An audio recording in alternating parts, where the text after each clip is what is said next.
তরমুজের আইসক্রিম বানাতে গিয়ে এত বড় লস হলো, চলো শেষটা দেখা যাক। তার জন্য তরমুজ নিয়েছি একদম টাটকা, সেটা এইভাবে ছোট ছোট কেটে নেব। এটা আইসক্রিম বানাচ্ছি বলে এটা পুরোটাই পেস্ট করব, আর এর দানাগুলো কিন্তু একদমই সরে যাবে। আর দুদিন থেকে এত গরম পড়েছে, আইসক্রিমটা না খেলে কিন্তু গরমটা আর মিটবে না। আর আজকে ডিসাইড করে নিয়েছিলাম যে আজকে কিছু হোক কোনো আম বা তরমুজ দিয়ে আইসক্রিম বানিয়েই ফেলবো। যাই হোক, তরমুজ দিয়েই বানাচ্ছি।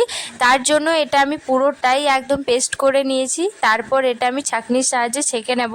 আর এর মধ্যে দিচ্ছি কিছুটা চিনি আর কিছুটা হাজমোলা। এবার স্বাদ মতো বিট লবণ দিয়ে এটা মিক্স করে নেব। যে যাই বলুক না কেন, গরমের সময় কিন্তু আইসক্রিমটা খাওয়া খুবই দরকার। আর যদি ওয়েদারটা যদি খারাপ থাকে, মানে বৃষ্টি বৃষ্টি, তাহলে আপনারা আইসক্রিম বানান না। কারণ আজকে দেখুন আমি আইসক্রিম বানিয়েছি আর মেঘলা মেঘলা ওয়েদার। যাই হোক, সবশেষে হাজমোলা দিয়ে ঢাকনাটাকে লাগিয়ে নিয়ে চলো ডিপ ফ্রিজে রাখা যাক। এবার আসছি 40 মিনিট পর। এই যে আইসক্রিমটা হয়ে গেছে, তবে এই জায়গাটাতে আমার এত খারাপ লেগেছে, এত মনটা ভেঙে গেছে। যাই হোক, ভিডিওটা কেমন লাগলো অবশ্যই বলবেন। বাই, রাধে রাধে, সবাই ভালো থেকো।